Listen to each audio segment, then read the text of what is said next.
మీనరాశి. మీనరాశికి అధిపతి గ్రహం గురువు.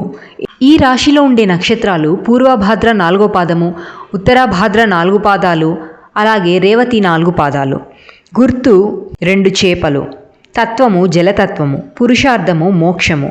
శరీర భాగం పాదాలు. ఇది ద్విస్వభావ రాశి. ఇది స్త్రీ రాశి.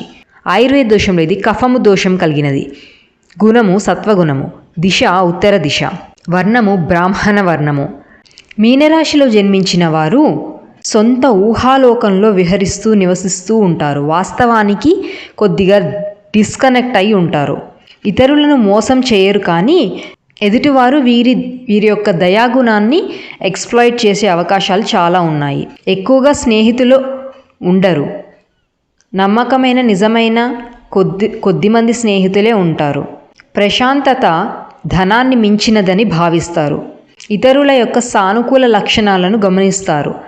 మీనరాశి వారి యొక్క పాజిటివ్ స్ట్రెంగ్త్స్ ఏంటి అంటే జాలిగుణము, దయాగుణము, ఇతరులను నమ్మటము. అలాగే వీక్నెస్ ఏంటి అంటే అది కూడా ఇతరులను నమ్మటమే.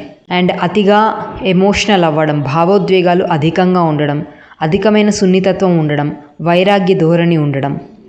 వీరికి కలిసొచ్చే రాశులు కర్కాటకము, కన్య. అలాగే అస్సలు పనికిరాని రాశి కుంభరాశి.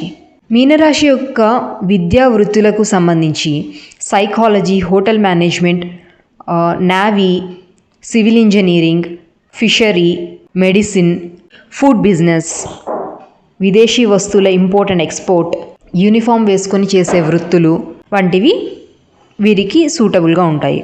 మీనరాశి వారికి సంబంధించిన ఆరోగ్య సమస్యలు ఏంటి అంటే బ్రొటనవేలికి సంబంధించిన సమస్యలు, rheumatism, stomach related, digestive system problems, ఊబకాయం అంటే ఒబేసిటీ, జాయింట్ పెయిన్స్, ఆర్థరైటిస్, తలనొప్పి, పాదాల సమస్యలు వంటివి మీనరాశి వాళ్ళకి అధికంగా వస్తాయి. మీనరాశి వారికి చెప్పదగ పరిహారాలు ఏంటి అంటే ఎవరి దగ్గర ఉచితంగా ఏది తీసుకోకూడదు. అలా తీసుకున్నట్లయితే వీళ్ళ యొక్క అదృష్టం నశించిపోతుంది. మీనరాశి వారు జంతువులకు, చెట్లకు హాని చేయకూడదు. ఎల్లో కలర్ హ్యాండ్ కర్చీఫ్ని దగ్గర ఉంచుకుంటే మంచిది.